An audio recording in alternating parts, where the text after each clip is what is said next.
భక్తి సమాచారం వాట్సాప్ ఛానల్లో జాయిన్ అవ్వండి. అన్ని విశేషాలు ఎప్పటికప్పుడు తెలుసుకోండి. చాలా మంది ఏమంటుంటారంటే కాలం ఎవరి కోసం ఆగదు, కాలం దాని తీరుగా అది నడుస్తూ ఉంటుంది.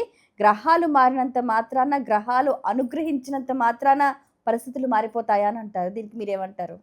గ్రహాలు అనుగ్రహించినయా అనుగ్రహించలేదా? అనుగ్రహించినని ఎవరు చెప్తున్నారు? అనుగ్రహించలేదని ఎవరు అంటున్నారు?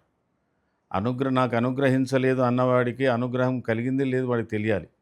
అనుగ్రహించిన వాడికి కూడా తెలియాలి గ్రహాల యొక్క ప్రభావం. ఎందుకంటే దీనికి పెద్దగా శాస్త్రాధ్యయనం, దీనికి పెద్ద పరిశోధనాలయాలు, పెద్ద పరికరాలు లేవు.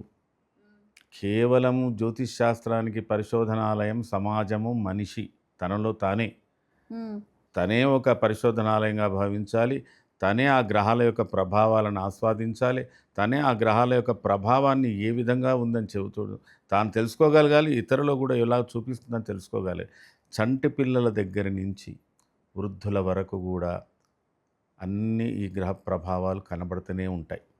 ప్రత్యేకంగా చంద్రుని యొక్క ప్రభావం స్త్రీల మీద, పసిపిల్లల మీద పనిచేసేంత వేగంగా ఎవరి మీద పనిచేయదు. అవునా? చాలా పనిచేస్తుంది. చూడండి, ఒక పిల్లవాడు అప్పుడే ఏడుస్తాడు, వాడిని ఏదో కొద్దిగా లాలించిన మాత్రాన్ని అప్పుడే నవ్వేస్తాడు.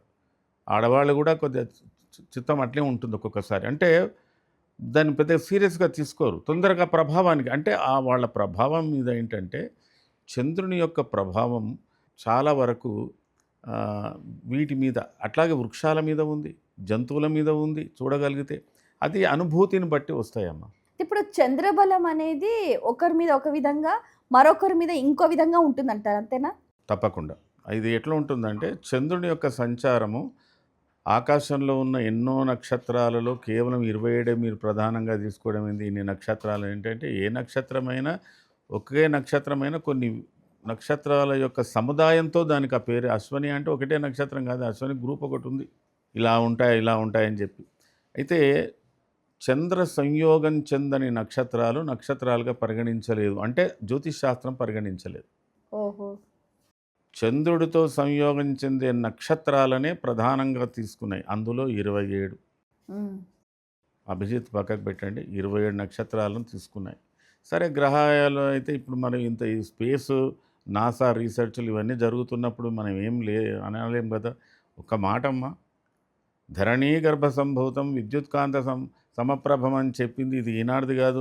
ఒక 1000 ఏళ్ల కిందో, 2000 ఏళ్ల కిందో చాలా పూర్వీకులు ఎవరో రాసినటువంటి శ్లోకం. అంటే ఆ యొక్క కుజుడి యొక్క స్వభావం చెప్పగలిగారు. ఇప్పుడు ఈనాడు అణుయుగంలో, రాకెట్ యుగంలో వాటిని కూడా పరిశీలించిన ఇది కాదనడం లేదు కదా.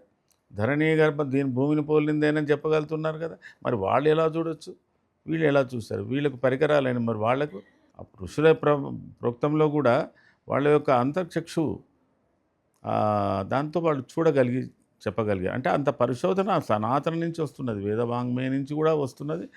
మరీ ఈ మధ్యకాలంలో అంటే మనకు దాదాపుగా వరాహమీరుణ్ణి ప్రధానంగా తీసుకుంటే, వరాహమీరుడు కూడా ఉన్నది జ్యోతిషం, వేదాంగ జ్యోతిషాలు ఉన్నాయి. కానీ అక్కడి నుంచి విపరీతమైనటువంటి పరిశోధనలు జరిగినాయి ఆ మధ్యయుగంలో. ఆ మధ్యయుగంలో జరిగినప్పుడు అప్పుడు ఫలిత శాస్త్రాలు ఎక్కువగా వచ్చినాయి. ఈ ఫలిత శాస్త్రాలు మొట్టమొదటి జ్యోతిషంలో మనకేమైనా అంతరిక్షాల గురించి చెప్పుకొచ్చారు, కానీ ఫలిత శాస్త్రం తక్కువ చెప్పారు. ఫలిత శాస్త్రం అంతా కూడా మనకు వరాహం నుంచి, పరాశర నుంచి, ఇక్కడి నుంచి వచ్చిందండి.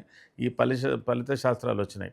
ఈ ఫలిత శాస్త్రాల విషయంలో ఏంటంటే వాళ్ళు అన్ని రకాలుగా, అన్ని ఆస్పెక్ట్లో వాళ్ళు ఆలోచించి చెప్పగలిగి సూత్రబద్ధం చేయగలిగారు. మళ్ళీ దాని గురించి మనం ఆ సూత్రం మనకు కొంత తెలిస్తే మళ్ళీ మనం కొత్త పరిశోధన చేయడానికి వీలవుతుంది. ఇప్పుడు ఉదాహరణకి మీ జన్మరాశిలో చంద్రుడు ఇలా ఉంటే ఇలా ఉంటుంది అని ఒక సూత్రం ఉందమ్మా. ద్వితీయంలో ఉంటే ఇలా ఉంటుంది అంటే ఎంతమంది మీద పరిశోధన చేస్తే సూత్రబద్ధమైంది.